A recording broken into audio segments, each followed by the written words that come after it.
اللہ والوں کی مبارک کچھ عادات ہیں، ہم بھی ان عادات کو اپنانے کی کوشش کریں تو انشاءاللہ بیڑا پار ہو جائے گا، اور مسجد کے ساتھ اپنی وابستگی کو مضبوط بنانے کی کوشش کریں۔ حدیث پاک ہے، پیارے آقا صلی اللہ علیہ وسلم نے فرمایا کہ جو بندہ مسجد میں جا کر باجماعت نماز ادا کرتا ہے، مسجد میں جاتے اور آتے وقت اس کے ہر قدم پر ایک گناہ معاف ہوتا ہے، ایک نیکی لکھی جاتی ہے۔ بخاری مسلم کی حدیث ہے، روز قیامت 7 قسم کے لوگ عرش الہی کے سائے میں ہوں گے، ان میں سے ایک وہ ہے جس کا دل مسجد میں لگا رہتا ہے، مسجد سے نکلنے کو دل نہیں کرتا۔ اللہ اکبر، کیسی پیاری فضیلت ہے۔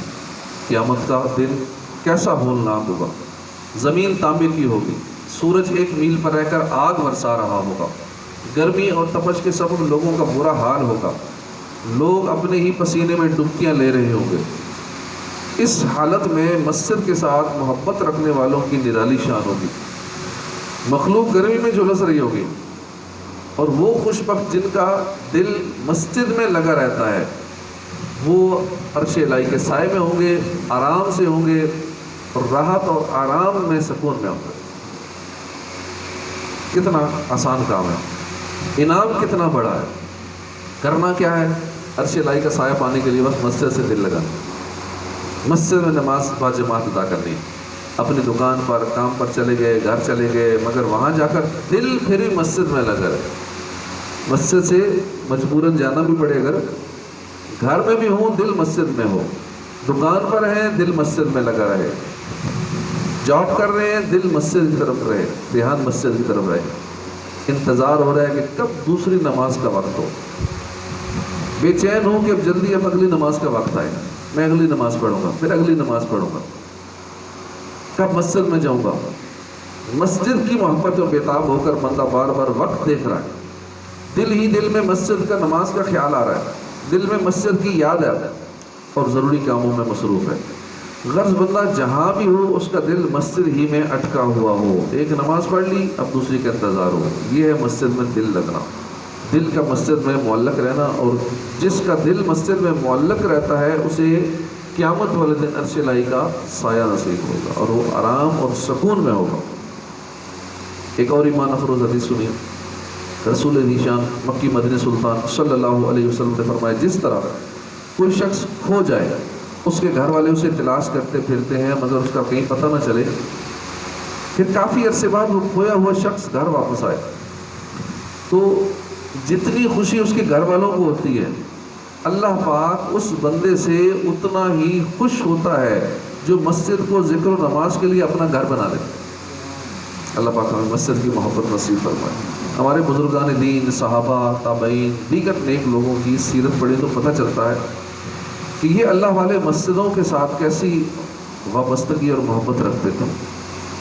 اللہ والوں کی مبارک عادت تھی کہ یہ حضرات اپنا زیادہ سے زیادہ وقت مسجد میں گزارنا پسند فرماتے تھے، بلکہ امام شعرانی رحمۃ اللہ علیہ نے لکھا ہے کہ اللہ تعالیٰ کے نیک بندے مسجد کے قریب گھر بنانے کو پسند فرماتے تھے تاکہ مسجد میں جانے اور زیادہ سے زیادہ وقت مسجد میں گزارنے میں آسانی رہے۔ حضرت عطا بن ابو رباح رحمۃ اللہ علیہ نے 40 سال تک مسجد کو اپنا گھر بنائے رکھا، یعنی مسجد ہی میں رہے، بلا ضرورت مسجد سے نہ نکلے۔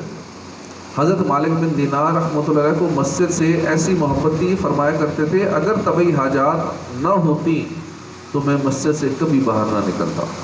حضرت ابو صادق رحمۃ اللہ علیہ فرماتے ہیں مسجد میں بیٹھنا لازم پکڑ لو، کیونکہ مسجد میں بیٹھنا نبیوں کا طریقہ ہے۔ کاش ہمیں بھی یہ سعادت ملے، ہم اپنا زیادہ وقت مسجد میں گزارنے کی عادت بنائیں۔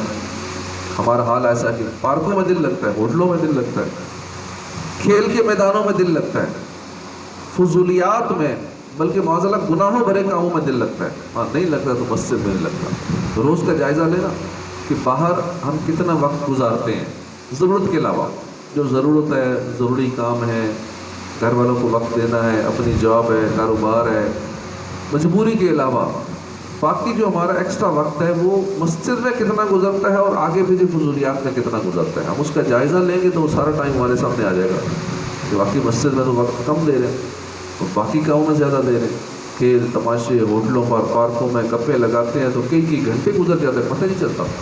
اور مسجد میں 10-15 منٹ درس میں بیٹھنا ہو تو اتنا مشکل لگتا ہے کہ بہت بڑا کام کر لیا. لیکن گھنٹوں گزر جائیں گے، کسی شادی میں جائیں گے، کسی فنکشن میں جائیں گے تو ہو سکتا ہے اس ولیمے میں کھانے کے انتظار میں ہی 2 گھنٹے بیٹھے رہیں، لیکن وہ اتنا محسوس نہیں ہوگا. لیکن مسجد میں تھوڑی دیر کا بیٹھنا یہ بہت بڑا فیل ہوتا ہے، محسوس ہوتا ہے. تو ایک حقیقت ہے، ہمارے معاشرے کا حال ایسا ہو گیا کہ کام کاج سے فرصت مل جائے یا چھٹی کا دن ہو تو ہم لوگ مختلف پروگرام بنا لیتے ہیں. کبھی دوستوں کے ساتھ پکنک پر جانا ہے، کبھی تفریح گاہوں کی زینت بننا ہے، کبھی کہیں کھانے کا پلان بن گیا، کبھی گھومنے پھرنے کا پروگرام بن گیا. اللہ والوں کا انداز کیسا تھا کہ جب ان کو فرصت ملتی، جب انجوائے کرنا ہوتا، پکنک کرنی ہوتی، کچھ بھی کرنا، آؤٹنگ کرنی ہوتی تو مسجد میں آ جاتے تھے. ان کا سارا کچھ پکنک آؤٹنگ کھانا پینا سب کچھ یہ مسجد تھا، مسجد میں پہنچ جایا کرتے تھے. کاش ہمارا بھی ایسا ذہن بن جائے.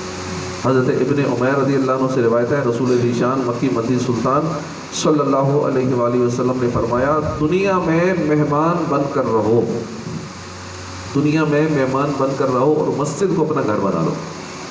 یعنی جیسے گھر میں دل لگتا ہے نا، مسجد میں ایسے دل لگو. کیسی خوبصورت بات ہے. ہم لوگ مسجد کے ساتھ ایسا ایک ریلیشن رکھتے ہیں، ایسا تعلق رکھتے ہیں جیسے مسجد کوئی مسافر خانہ ہو. اذان ہوئی، مسجد میں آئے، نماز پڑھی، واپس چلے گئے. حالانکہ باہر جائیں تو ہم سمجھے مسافر ہیں، مسجد کو اپنے گھر کی طرح سمجھیں. گھر میں جیسے دل لگتا ہے اس طرح رہے. یہ بھی اقل قلیل یعنی بہت تھوڑے لوگ کرتے ہیں. کتنے تو ایسے ہیں جو نمازوں کی پرواہ ہی نہیں کرتے. اللہ پاک انہیں توفیق بخشے اور ہمارے حال پر رحم فرمائے. خیر، جو نمازیں پڑھتے ہیں ان کا بھی یہ حال ہے کہ آئے، نماز پڑھی، چلتے بنے. جبکہ ہماری دکان، ہمارے گھر کے ساتھ ہمارا تعلق کیسا ہوتا ہے اس کے بالکل الٹ ہے. جس طرح ہمارا گھر میں دل لگتا ہے، اسی طرح مسجد میں دل نہیں لگتا. یہ ہمارا حال ہے. لیکن پیارے آقا مکی مدنی مصطفیٰ صلی اللہ علیہ وسلم کیا فرما رہے ہیں؟ مسجد کو اپنا گھر بنا لو. گویا ہمیں یہ تعلیم دی جا رہی ہے کہ جو تعلق ہم آج اپنے گھر کے ساتھ رکھتے ہیں، جیسی دل کی وابستگی گھر کے ساتھ ہے، ایسی وابستگی مسجد کے ساتھ اپناؤ. اللہ پاک کے نبی عیسیٰ علیہ السلام نے ایک مرتبہ اپنے حواریوں کو فرمایا، اے حواریوں، اپنے گھروں کو منزل بناؤ، یعنی اپنے گھروں کو عارضی قیام گاہ بناؤ.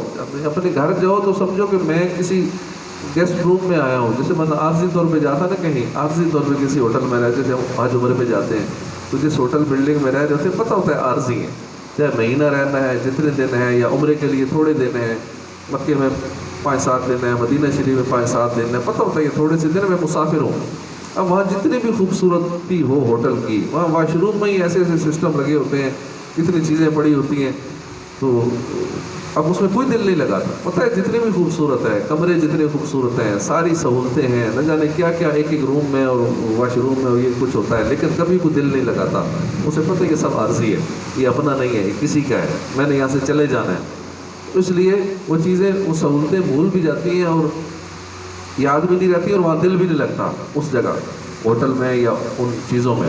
پتہ تھا مسافر ہے کہ ہمارے تو ہے ہی نہیں، عارضی طور پہ. اسی طرح جب ہم اپنے گھروں میں جائیں تو یہی سمجھے کہ یہاں پہ مسافر ہے، یہاں پہ عارضی طور پر. ویسے بھی گھر ہمارے تھوڑے ہیں، چلے جانا ہے، پچھلوں نے سنبھال لینے، اولاد نے قابو کر لینا، جو کچھ اثاثے ہوں گے، وراثت ہوگی، سب اولاد کی. اسی طرح آگے منتقل ہوتے ہیں. ہم نے دیکھے نا، باپ دادا کا سوچیں ذرا، چلے گئے سارے، چھوڑ کے چلے گئے، ہمارے حصے میں آ گیا، ہم بھی چلے جائیں گے، اگلے بانٹ لیں گے، حصہ بڑھتا چلا جائے گا، وراثت بڑھتی چلی جائے گی آگے. اپنے گھروں میں ایسے رہو کہ جیسے منزل میں ہو، یعنی عارضی قیام گاہ گھروں کو بناؤ. اور مسجدوں کو اپنا مستقل ٹھکانہ بنا لو، گھروں کو عارضی ٹھکانہ بناؤ. یہ عیسیٰ علیہ السلام فرما رہے ہیں اپنے حواریوں سے، گھروں کو عارضی ٹھکانہ قیام گاہ بناؤ، مسجدوں کو مستقل ٹھکانہ بنا لو. لہٰذا کوشش کیجیے جب بھی فرصت ملے مسجد میں حاضر ہو جائیں. جب تک مسجد میں اعتکاف کی نیت کے ساتھ رہیں گے انشاءاللہ نیکیوں کا میٹر چلتا رہے گا. شیطان سے بھی حفاظت رہے گی کہ مسجد شیطان سے بچنے کے لیے ایک مضبوط ترین قلعہ ہے. جب تک مسجد میں رہیں گے دنیا کے فضول کاموں سے بھی بچت رہے گی. مفتی احمد عرفان نعیمی رحمۃ اللہ علیہ فرماتے ہیں، مسجد کی فضا ایمان کے لیے بہت فائدہ مند ہے کہ اس سے ایمان مضبوط ہوتا ہے. حضرت سعید بن مسیب فرماتے ہیں، بندہ جب تک مسجد میں رہتا ہے فرشتے اس کے لیے مغفرت کی دعا کرتے رہتے ہیں. تو اللہ پاک ہمیں مسجدوں کی محبت نصیب فرمائے، آمین بجاہ النبی الامین صلی اللہ تعالی علیہ وآلہ وسلم۔